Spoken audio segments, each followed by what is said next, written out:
Saya tuh mulut memang hobinya celamitan gitu. Nggak peduli sampingnya ada mantan wagub, mantan capres. Mantan gub, sorry. Jadi tanpa berpanjang lebar Mas Anies, Mas Anies makan kacang masih. Oh, yang lain dulu. Mungkin, Mbak Kania mau tak dorong juga makan kacang teman-teman. Jadi asyik nih malam hari ini.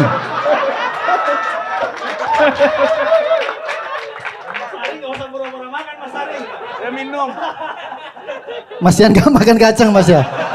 Wah, di Belanda gak ada kacang ya Mas? Oh, haram. Hadza haramun. La. Jadi mungkin karena saya merasa punya hak otoritatif selaku presiden dari panggung malam hari ini, saya yang salah. Wes. Iya, saya itu hiburnya ongkirnya gini Mas, lihat konten gitu YouTube gitu. Ya, mbok yang sabar, gitu-gitu. Sekarang saya yang salah, bukan rakyat gitu. Lah enggak, coba kalau dulu Mas Anies gimana ya? Enak gitu. Saya kalau Mas Anies ngomong tuh ngerasa kayak ingat dulu orang tua itu di Nina Bobo gitu loh. Tapi bangun-bangun stres. Karena tetap harus mikir hidup besok Mas. Jadi ini kondisi, mungkin karena Mbak Kania sudah nggak makan kacang, saya minta waktu Mbak Kania untuk melanjut obrolan dari Mas Sabrang tadi. Mbak Kania bebas mau ngomong apapun, mau ngomong tips public speaking yang baik, monggo. Atau ngomong apa, bebas Mbak. Intinya malam hari ini kita ingin ngomong soal banyak hal lah. Banyak hal. Ya judulnya sih angon, soal kepengasuhan, soal penggembalaan. Cerita soal menggembala, punya teman dikejar-kejar apa, itu gembala atau bukan. Ya, monggo Mbak Kania, waktu dan tempat kami silakan. Sekali lagi applause untuk Mbak Kania. Oke, makasih Mas. Ya, halo semuanya teman-teman. Boleh lebih kenceng. Halo. Oke. Ya, aku Kania dari Malaka. Senang banget bisa mampir ke sini ketemu Mas Sabrang, terutama karena hampir di semua konten saya ada yang nyebut nama Mas Sabrang. Selalu kayak Mbak Kania undang Mas Sabrang.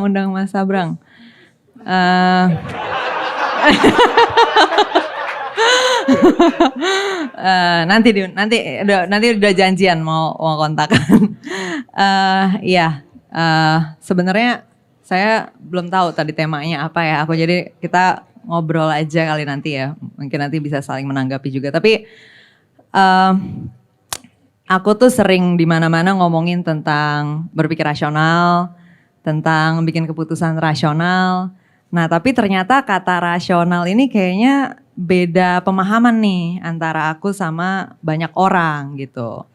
Jadi kayak misalnya ya, milih pasangan kalau berdasarkan gajinya berapa, gelarnya apa, tinggalnya di Menteng atau enggak, itu rasional gitu kata orang-orang ya. Jadi mereka tuh ngira rasional tuh berarti pokoknya ada basis ukurannya apa gitu ya, bukan berdasarkan perasaannya apa. Nah tadi kan Mas Sabrang bilang ya kita di sini mau berbahagia gitu kan. Nah menurut aku rasional tuh bukan soal terukur segala macamnya itu. Tapi rasional itu soal kesesuaian antara tindakan kita sama tujuan kita.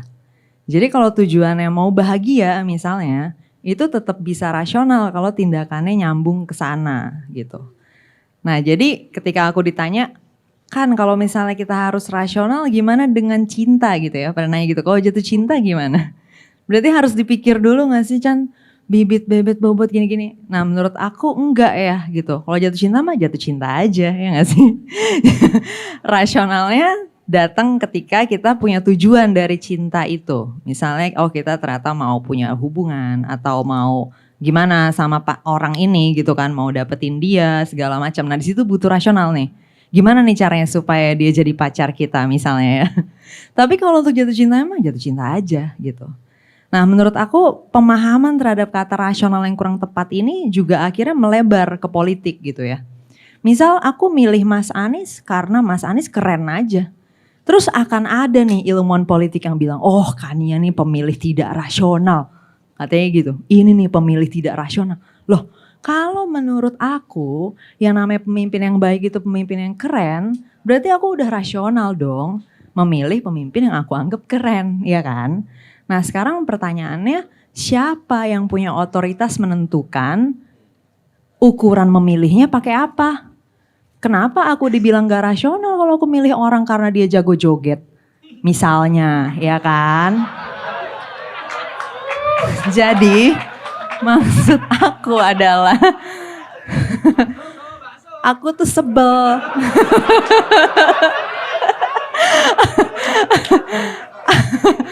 Aku sebel banget ketika orang-orang tuh mention aku di konten-konten yang kayak misalnya ya ada orang, oh gua milih si ini karena gini-gini yang alasannya tuh dianggap gak rasional kata orang-orang. Nah aku tuh sebel kan, loh enggak gitu cara mikirnya gitu loh. Menurut aku kalau untuk memilih pemimpin kayak gimana kan gak ada yang bisa nentuin ukuran yang rasionalnya benernya tuh gimana kan gak ada. Karena kan itu bebas ya kan. Jadi kita mau milih berdasarkan apa kan bebas. Nah kecuali misalnya dia mau milih orang katanya milihnya yang keren. Tapi pas di bilik pemilu milihnya malah yang sebaliknya. Nah itu baru gak rasional ya kan. Tapi kalau dia mau memilih berdasarkan orang keren atau enggak, kita gak bisa bilang itu gak rasional gitu loh. Kenapa melihat IPK itu lebih rasional daripada melihat orang itu keren atau enggak ya kan? Kenapa misalnya melihat dia pernah jadi pemimpin daerah atau enggak itu lebih rasional misalnya daripada melihat dia ganteng atau enggak, misal ya kan. Jadi kan kita nggak punya basis sebenarnya untuk bilang suatu tujuan atau suatu keinginan itu rasional atau enggak, karena memang itu bebas, itu arbitrary gitu. Nah menurut aku memahami keinginan ini menjadi salah satu dasar yang penting dalam bermasyarakat. Dan menurut aku kita sangat kurang melakukan itu gitu ya. Maksudnya gimana? Gini, kadang-kadang ketika kita ngelihat orang melakukan suatu tindakan, kita mikir oh dia ngelakuin ini karena mau ini nih. Contoh ya misalnya, ada pemimpin bikin proyek ini, pasti dia mau duitnya misalnya gitu ya.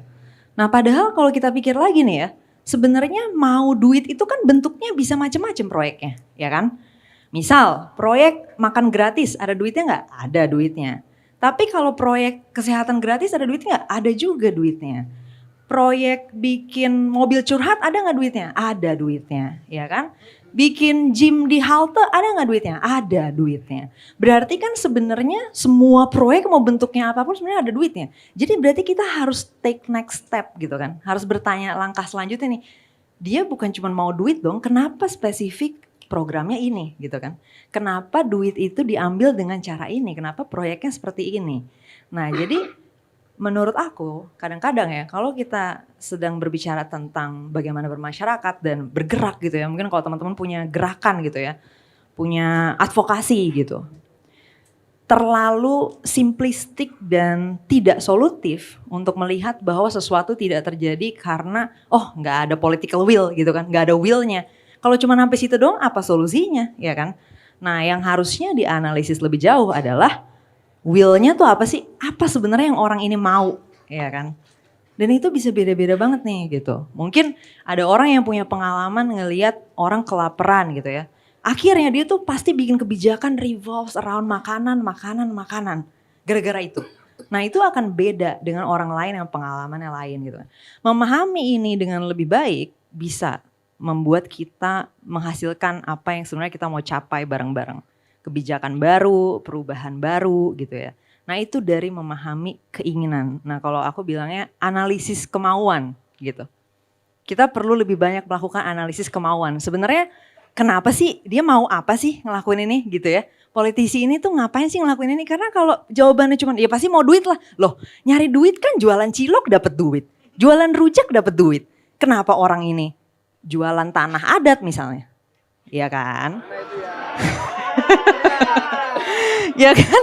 Kita harus bertanya itu dong, ya kan? Karena duit itu bisa dihasilkan dari macam-macam sekali teman-teman. Nah jadi nggak cukup kalau analisis cuma sampai oh ini pasti nyari duit nih. Kalau nggak oh ini pasti nyari votes. Ya memang semua politisi pasti nyari vote. Tapi vote dari siapa, kenapa dia nyarinya begini. Nah itulah analisis kemauan dan kalau kita paham itu dengan lebih baik. Dimana tadi starting pointnya dengan melihat bahwa kemauan itu bebas. Kita nggak cuman sekedar memberikan label bahwa oh ini mah nggak rasional nih, ini mah nggak rasional. Ya kalau kayak gitu yang rasional cuma yang kita mau doang dong, ya kan? Yang lebih produktif adalah kita memahami exactly sebenarnya apa sih yang dimauin seseorang, suatu kelompok dari tindakan yang dia ambil. Dan di situ kita bisa ketemu, kayak kalau aku bilangnya biasanya change factor lah. Yang akhirnya bisa bikin terjadi perubahan tuh sebenarnya di situ kita jadi nemu titik negosiasinya. Oh berarti sebenarnya dia maunya ininya, dia sebenarnya maunya ininya. Dan kita bisa racik jadinya demokrasi yang menghasilkan yang kita mau kayak gimana. Dibandingkan kita cuman mengatakan oh ini gak punya political will. Atau ya ini dia niat buruk aja, ya ini dia maruk aja gitu ya. Kesimpulan-kesimpulan seperti ini gak membawa kita kemanapun gitu. Atau tadi ya kalau misalnya cuma milih karena jago joget ya gak rasional. Nah kalau itu kan again, tidak membawa kita kemana-mana. Nah jadi ketika aku ngajak orang untuk berpikir rasional, sebetulnya itu adalah tentang bagaimana kita bisa mencapai tujuan-tujuan kita dengan cara memikirkan secara kritis. Nah kalau Mas Anies bilangnya bertanya gitu ya, bertanya